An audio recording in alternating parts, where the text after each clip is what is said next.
47ാമത്തെ US പ്രസിഡന്റായി Donald Trump അധികാരത്തിലേക്ക് എത്തുമ്പോൾ 312-ലധികം ഇലക്ട്രൽ കോളേജ് വോട്ടുകൾ, മൊത്തം 538 ഇലക്ട്രൽ കോളേജ് വോട്ടുള്ള സഭയിൽ നേടിക്കഴിഞ്ഞുകൊണ്ട് വലിയ വിജയമാണ് നേടിയിരിക്കുന്നത്. പോപ്പുലർ വോട്ടിലും കമല ഹാരിസിനേക്കാൾ 35 ലക്ഷത്തിലധികം വോട്ട് നേടി വലിയ തരത്തിൽ, അതായത് ഏത് ഘട്ടം, ഏത് മാനദണ്ഡം നോക്കിയാലും വിജയം ട്രംപിന് അനുകൂലമാകുന്ന സാഹചര്യത്തിലേക്ക് വന്നിരിക്കുകയാണ്. നമ്മൾ കൃത്യമായി മനസ്സിലാക്കേണ്ടത്, ഹിലാരി ക്ലിൻ്റനുമായി ഡൊണാൾഡ് ട്രംപിൻ്റെ ആദ്യ മത്സരം 2016 നടക്കുമ്പോൾ ഹിലാരി ക്ലിൻ്റൻ ആയിരുന്നു കൂടുതൽ പോപ്പുലർ വോട്ട്. 29 ലക്ഷം പോപ്പുലർ വോട്ട് ഡൊണാൾഡ് ട്രംപിനേക്കാൾ അധികം ഹിലാരി ക്ലിൻ്റൻ നേടിയിരുന്നു.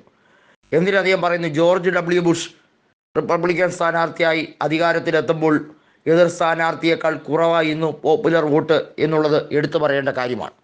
എന്നാൽ അമേരിക്കൻ തെരഞ്ഞെടുപ്പിൻ്റെ രീതി അനുസരിച്ച് പോപ്പുലർ വോട്ടിലല്ല കാര്യം, ഇലക്ട്രൽ കോളേജ് നേടുക എന്നുള്ളതാണ്.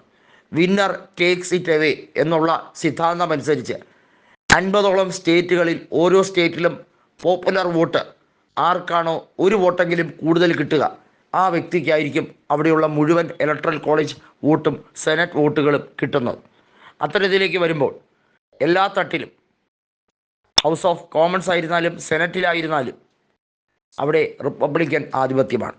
ഇവിടെ എടുത്തു പറയേണ്ടത്, എലൻ മസ്ക് എന്ന ലോകത്തിലെ ഒന്നാമത്തെ കോടീശ്വരൻ, ടെസ്ലയുടെ സ്ഥാപകനും സ്പേസ് എക്സിൻ്റെ സ്ഥാപകനും ഒക്കെ ആയിട്ടുള്ള എലൻ മസ്കിനെയും, അതുപോലെ തന്നെ ട്രംപിന് വേണ്ടി വലിയ തോതിൽ പ്രചരണം നടത്തിയ, ആദ്യം ട്രംപിൻ്റെ എതിരാളിയായി സ്വന്തം പാർട്ടിയിൽ ഉയർന്നു വരാൻ ശ്രമിക്കുകയും എന്നാൽ അദ്ദേഹത്തിന് ജനപിന്തുണയില്ല എന്ന് മനസ്സിലാക്കി ട്രംപിന് വഴിമാറിക്കൊടുക്കുകയും ചെയ്ത വിവേക് രാമസ്വാമിയെയും ട്രംപ് കൈവിടാതെ കൃത്യമായും ഒപ്പം കൂട്ടുകയാണ്. അതായത് ട്രംപിൻ്റെ ടീമിൽ ഒപ്പം കൂട്ടിയിരിക്കുകയാണ് ഈ രണ്ട് പ്രമുഖരെയും.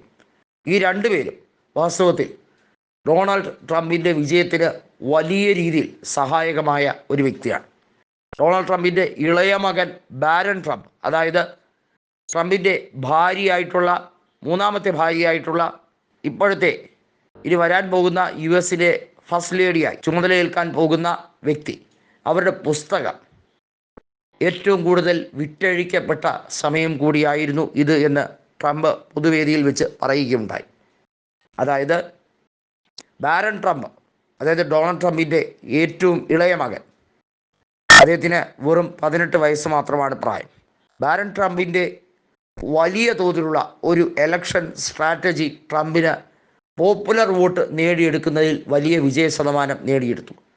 ഒരുപക്ഷെ ഇലക്ട്രൽ കോളേജിൽ ട്രംപ് മുന്നിട്ട് വന്നാലും പോപ്പുലർ വോട്ടിൽ കമല ഹാരിസിന് മുൻതൂക്കം പ്രവചിച്ചിരുന്ന സ്വിംഗ് സ്റ്റേറ്റിൽ പോലും വലിയ തോതിൽ വോട്ട് ഷെയർ വർദ്ധിപ്പിച്ചുകൊണ്ട് എല്ലാ സ്വിംഗ് സ്റ്റേറ്റുകളും നേടിയെടുക്കാനും, കാലിഫോർണിയ അടക്കമുള്ളിടത്ത് കമല ഹാരിസും ട്രംപും തമ്മിലുള്ള വോട്ട് ഷെയറിലെ വ്യത്യാസം ഗണ്യമായി കുറച്ചു കൊണ്ടുവരാനും ബാരൺ ട്രംപ് എന്ന ഏറ്റവും ഇളയ ഈ മകന് കഴിഞ്ഞു.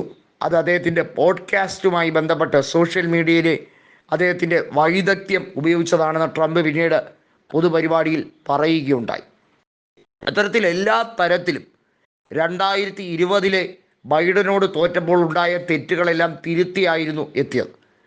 സുഗമമായ അധികാര കൈമാറ്റം നടത്താൻ താൻ എല്ലാ ഒരുക്കങ്ങളും ചെയ്തിരിക്കുന്നു എന്നാണ് ഡൊണാൾഡ് ട്രംപുമായുള്ള അമേരിക്കൻ പ്രസിഡന്റായ ജോ ബൈഡൻ്റെ കൂടിക്കാഴ്ചയിൽ അദ്ദേഹം പറഞ്ഞത്. ഇരുവരും അപ്പുറത്തും ഇപ്പുറത്തും കത്തിയെരിയുന്ന ക്യാമ്പ് ഫയറിൻ്റെ അടുത്തിരുന്നു കൊണ്ട് ആശയ കൈമാറ്റം നടത്തുന്ന ആ ഒരു ചിത്രം, ആ ഒരു വീഡിയോ ഇതിനോടകം തന്നെ അമേരിക്കയിലെ പ്രമുഖ മാധ്യമ ചാനലുകളെല്ലാം തന്നെ പുറത്തുവിട്ട സംഭവമാണ്.